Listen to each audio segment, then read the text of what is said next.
How do you keep selling when you've been ordered to stay at home? Well, keep watching to find out.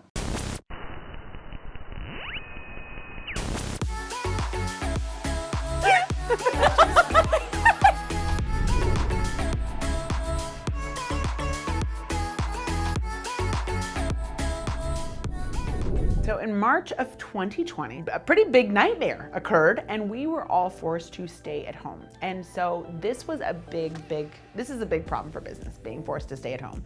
I think when the whole thing went down, that was obviously my concern. Small business was the first kind of bailout they came up with because it was a very big concern. How do you do business if you can't leave the house, right? I think the silver lining, I didn't mean to get into all this, but we're going for it. I think the silver lining was that we realized, wow, there has been a lot of technological advancements that we maybe haven't been utilizing as much as we could.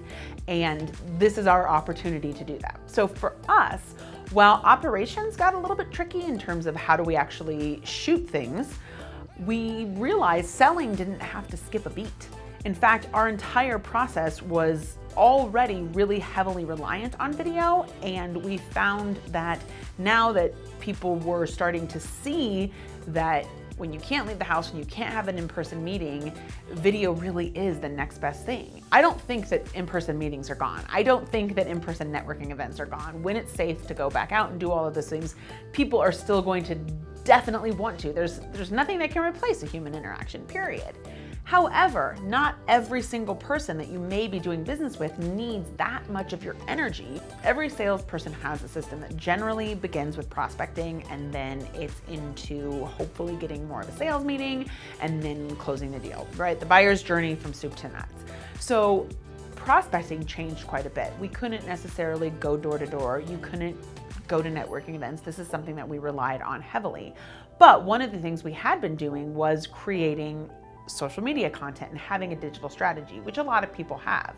And then we would create a opt-in, something to get people to buy into our email list, or not buy in, but opt into our email list, say, you know what, you guys, you've won my trust. I want to hear from you about video. So that was something that we were able to continue doing and continue getting leads that way, continue prospecting that way.